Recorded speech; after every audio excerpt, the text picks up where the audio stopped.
So who is it that determines what's core and who's part of the culture? Who in snowboard has that authority and who gave it to them? Because snowboarding wasn't the thing that used to ask a lot of questions and ask for permission. So to have a higher up that can wave the magic wand and say, you're core, you're part of the culture, that's not snowboarding. But unfortunately, that is snowboarding now. We're having all kind of weird discussions about core and culture. We're having all kind of weird discussions about brands that are actually, in my opinion, moving certain parts of the snowboard world forward and providing gear that's good enough, warm enough, technical enough at an affordable price. And I can't imagine why that would be criticized. It's kind of like when Warby Parker or whatever that eyeglass brand was decided to shake up the industry and bring glasses straight to the consumer. It wasn't a bunch of book reading people like, no, that is not core. We need Lens Crafter. Or Dollar Shave Club, like, come on, just give my money to Gillette. What are we talking about here? Direct to consumer is a better pricing model. And paying influencers as opposed to paying high dollar athletes to provide that information and get the word out is also a better fit to the majority of people. I can't tell you the last time I watched an X Games or any of those things that's outside of the Olympics.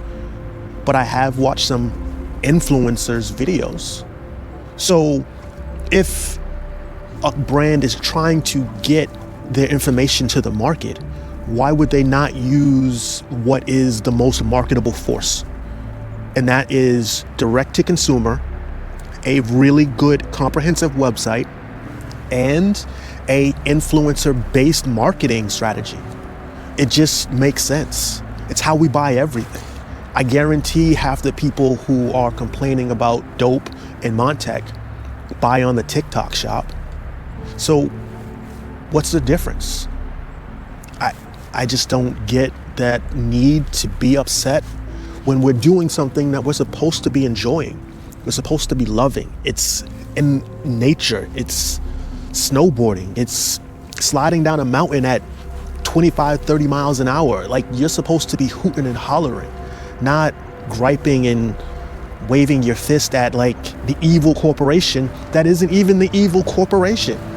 Like, you're endorsing the evil corporation by pointing fingers at a direct-to-consumer brand.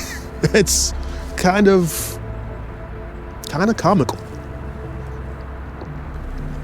But a lot of things are comical now.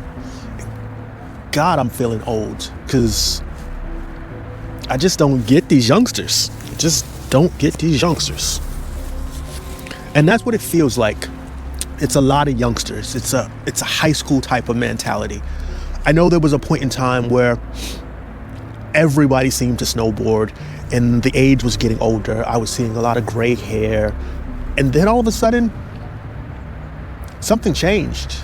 And now it seems to be a younger group of kids getting back in. And I tried to find the information as to what the average age of a snowboarder is compared to the average age of a skier. And I don't know if I can trust the information, but it came back over and over again that it's like 18 to 24. And with skiers, it's like 34 and older. So that makes sense. A bunch of 24-year-old bro boys on the mountain in their cliques trying to make what they're doing valid. And yeah, that makes sense. But it kind of puts a little bit of a sour taste in the mouth of people who are riding that gear. Like, if I had a 15-year-old kid in snowboarding, which I absolutely could, being a 50-year-old man, I'm not gonna buy them the most technical piece of gear or equipment. Doesn't make any sense. I'm gonna buy them the best that is in a certain price range because that's all they need. So there's a lot of reasons and a lot of driving forces towards how those brands are being highly spread. Because it's not just, 15-year-old, 20-year-old with their money. A lot of times that's mom and dad, like, what's some good gear? What's some style? What do you want? And kids are like, yeah, I want that. You look at the price, you're like, oh, that jacket is $250, and then I go over here and that jacket is $4. Yeah, absolutely. Go get that. You can get the jacket and the bibs for the same price, if not less, than some technical shells. And why would you not do that? Can't understand why you wouldn't do that. If I were doing it over again, it's probably the gear that I would buy. Because the website is comprehensive. The gear looks good. It seems to be made with all the right things, pockets in the right places, zippers in the right places, seam sailed, this and that. And it's water repellent. It doesn't have to be the 3 layers of Gore-Tex, because just brush yourself off before you go in the warm lodge. And guess what? Cold snow outside and cold outdoor environment doesn't usually melt and get you wet until it goes into a different environment where it's warmer, where it melts and gets you wet. So just do those type of things if you don't have the most technical, the most waterproof gear and equipment. Learn to layer better. Buy a better base layer. Any of those things are a lot more feasible than just spending money for spending money's sake. And that's what I feel like people are doing as that key to open that gate to allow you into the culture.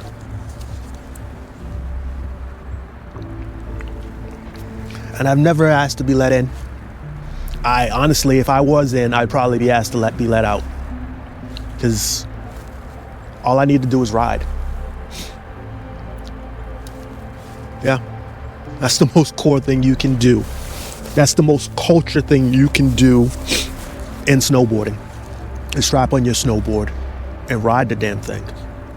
And not care what anybody else says. Don't worry about the culture. Don't worry about the core. Don't worry about any of it. Worry about maintaining your stoke. Worry about having a good day. Worry about helping the people around you that you care about. Worry about helping them have a good day. And that's core. That's culture. That's snowboarding. I'm Blair, and this is the Dirtbag Association, where our wax is old, our knees are older, but the stoke doesn't melt. See you on the mountain.